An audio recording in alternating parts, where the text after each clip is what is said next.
పశ్చిమ బెంగాల్లో బీజేపీ బంద్ కొనసాగుతోంది. ఉదయం 6 గంటలకు మొదలైన బంద్ సాయంత్రం 6 గంటల వరకు కొనసాగనుంది. కుచ్బెహార్లో బంద్ నిర్వహిస్తున్న 2 బీజేపీ ఎమ్మెల్యేలను బెంగాల్ పోలీసులు అదుపులోకి తీసుకున్నారు. కోల్కతాలో డాక్టర్ హత్యాచార ఘటనకు నిరసనగా బీజేపీ బంగ్లా బంద్ కు పిలుపునిచ్చింది. నిన్న విద్యార్థులు సచివాలయ ముట్టడితో టెన్షన్ వాతావరణం ఏర్పడింది.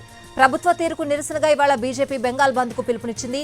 అయితే ఎలాంటి బంద్ లేదని ఆఫీసులకు రావాల్సిందే అని ఉద్యోగులకు బెంగాల్ ప్రభుత్వం అల్టిమేటం ఇచ్చింది.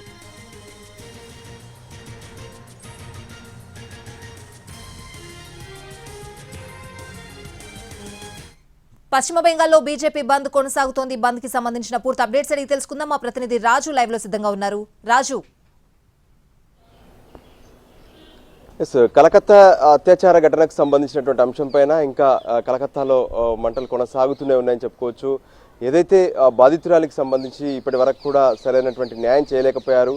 కలకత్తా ప్రభుత్వానికి సంబంధించి అంటే పశ్చిమ బెంగాల్ ప్రభుత్వ వైఫల్యం అనేది ఇక్కడ కనిపిస్తుంది. ముఖ్యంగా ముఖ్యమంత్రి అటు మమతా బెనర్జీ ఖచ్చితంగా రాజీనామా చేయాలంటూ నిన్న పెద్ద ఎత్తున ఆందోళనలు జరిగాయి. పైగా సెక్రటేరియట్ ముట్టడికి విద్యార్థి సంఘాలు, దాంతోపాటు పెద్ద ఎత్తున ఇతర సంఘాలు సైతం వెళ్ళినటువంటి పరిస్థితి కనిపించింది. ఆ సందర్భంగా ఆందోళనకారులపైన పెద్ద ఎత్తున లాఠీ చార్జ్ జరిగింది. దాదాపు 200 నుంచి 300 మందిని అదుపులోకి కూడా పోలీసులు తీసుకున్నటువంటి పరిస్థితి ఉంది. ఈ నేపథ్యంలో ఈరోజు 12 గంటల పాటు బంద్ నిర్వహిస్తామని చెప్పి బీజేపీ అనౌన్స్ చేసింది. దానికి అనుగుణంగానే ఉదయం 6 గంటలకు బంద్ ప్రారంభమైంది.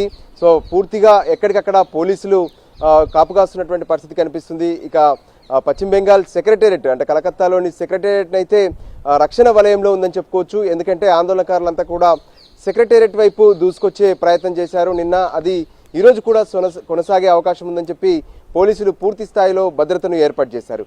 ఇక మరోపక్క ఏదైతే ఈ సిబిఐ ఇప్పటికే అత్యాచార ఘటనకు సంబంధించినటువంటి విచారణ కొనసాగిస్తూనే ఉంది.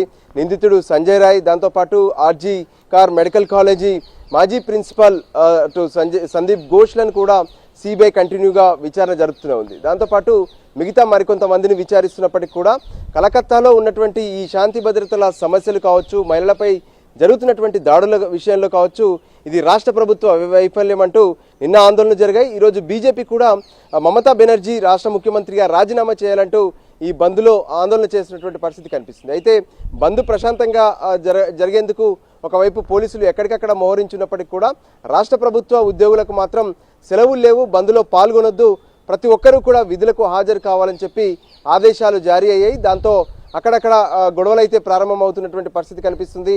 బంద్ కొనసాగకుండా బీజేపీ ఎమ్మెల్యేలను సైతం పోలీసులు తమ అదుపులోకి తీసుకున్నటువంటి పరిస్థితి కూడా కనిపిస్తుంది. మొత్తానికి ఈ కలకత్తాలో జరిగినటువంటి ఆర్జీ కార్లో ఏదైతే డాక్టర్ అత్యాచార ఘటన మాత్రం ఇంకా ఆందోళన